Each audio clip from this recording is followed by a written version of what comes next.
gerakan perubahan untuk melakukan perubahan yang berarti dan mendasar dalam perjalanan kehidupan kita berbangsa dan bernegara. Welcome to Furman Penipahan Channel.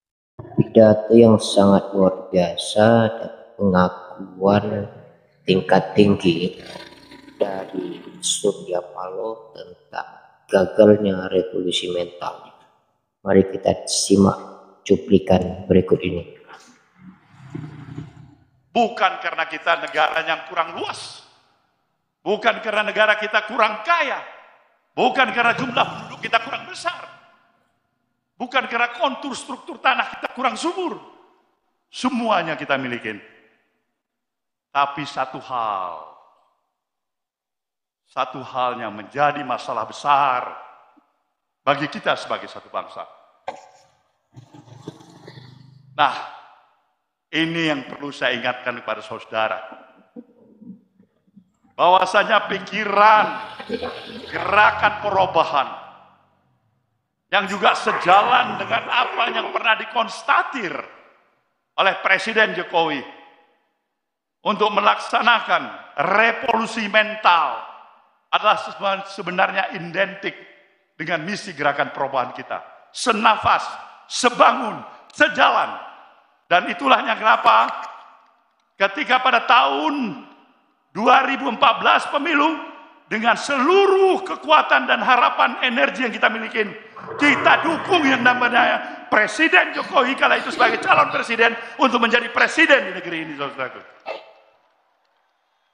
Kita memberikan dukungannya secara totalitas. Kenapa? Karena kita mempunyai keyakinan dengan konsepsi, gagasan, dan pemikiran yang sama dengan apa yang kita miliki. Logika kita menyatakan, kita yakin progres perjalanan kemajuan kita berbangsa dan bernegara akan jauh lebih hebat seperti apa yang kita harapkan. Tapi sayang, 1000 kali sayang,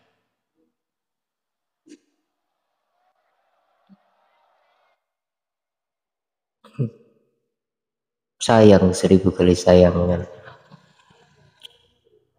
Ya, Pak Surya Paloh tidak mengatakan revolusi mental gagal. Tidak ada kalimat gagal yang keluar dari mulut Pak Surya Paloh, tapi kalimat itu sayang, 1000 kali sayang. Ayo kita lanjut ya. Sayang, 1000 kali sayang. Harapan belum menjadi kenyataan.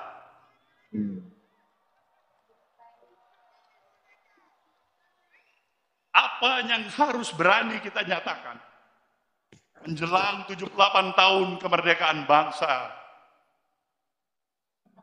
yang kita miliki? Sebenarnya kita memahami bahwasanya kemerdekaan yang kita miliki ini bukanlah hanya pemberian atau hadiah yang kita peroleh dari para kaum penjajah. Para kader Partai Nasdem, perlu saya ingatkan, kita pernah mengalami sedikit-dikitnya 3,5 abad sebagai bangsa yang terjajah. Dan konsekuensi sebagai bangsa yang terjajah adalah derita,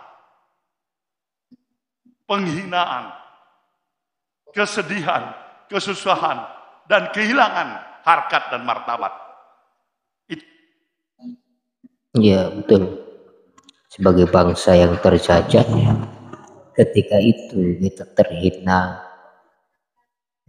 terpuruk ya, bahkan tidak bisa menegakkan kepala gitu. Karena memang terjajah, terikat, terbelenggu gitu ya. Namun hari ini kita juga masih terjajah dalam pengertian yang lebih soft power. Mari kita lanjutkan lagi kalimat selanjutnya dari Pak Surya Paloh. Itulah nasib sebagai bangsa yang terjajah. Tapi dengan seluruh daya dan upaya para pemikir sekaligus para pejuang bangsa ini yang telah memberikan peran dan mengambil sikap dengan penuh keyakinan, memberikan pengorbanan harta, bahkan nyawa sekalipun, untuk membebaskan kita sebagai bangsa yang terjajah menjadi bangsa yang merdeka dan berdaulat. Kita wajib untuk tetap mengenang dan memberikan penghormatan kepada para pahlawan dan para pemikir bangsa ini yang memerdekakan bangsa kita dari kaum penjajah.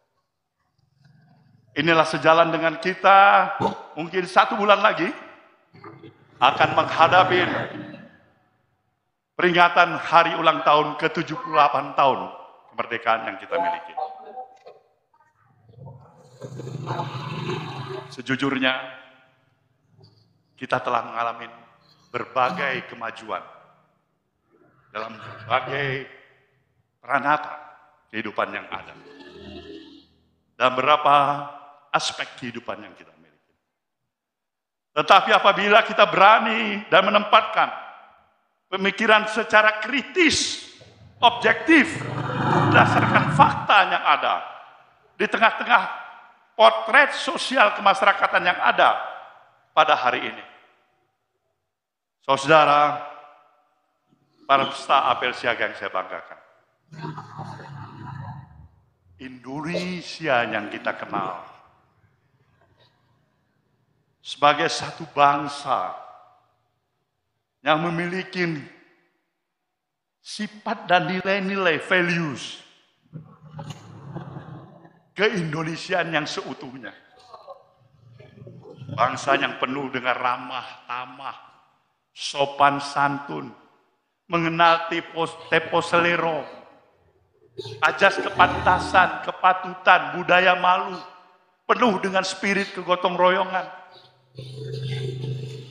Hari ini kita sudah hampir sulit untuk menemukan karakter sejatinya bangsa Indonesia seperti apa yang kita kenal sebelumnya. Bangsa kita telah berubah.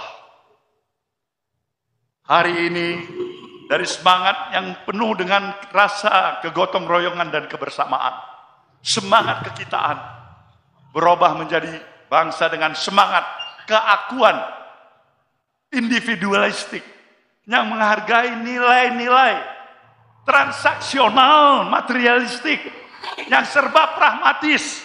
Dan itulah Indonesia hari ini. Itu dia kritik yang sebenarnya yang dia sampaikan untuk revolusi mental, di mana letak kegagalan revolusi mental, bahwa memang bangsa kita sekarang menjadi bangsa yang individualistik, yang menghargai transaksi materialis. Pada akhirnya melahirkan individual pragmatis. Luar biasa, sangat tragis ya. Kita lanjutkan. Kita terjebak pada pragmatisme.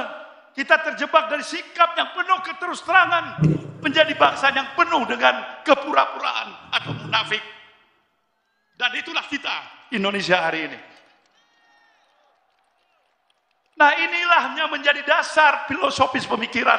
Kenapa kita harus melakukan gerakan perubahan untuk melakukan perubahan yang berarti dan mendasar dalam perjalanan kehidupan kita berbangsa dan bernegara. Oke, poinnya sudah kita dapatkan bahwa memang lahirnya gerakan perubahan adalah untuk melanjutkan revolusi mental yang gagal, yang seharusnya melahirkan bangsa yang kuat menjadi lemah, harusnya melahirkan bangsa yang mandiri, justru bangsa yang dibuli oleh bangsa yang lain. Itu fakta yang terjadi, bahwa hashtag, bahwa headline revolusi perubahan, revolusi mental yang diagung-agungkan oleh koalisi Joko Widodo di masa lalu sejak 2014 hingga akan berakhir 2024 gagal total. Itulah sebab lahir gerakan perubahan. Itu saja. Terima kasih. Luar biasa. Wassalam.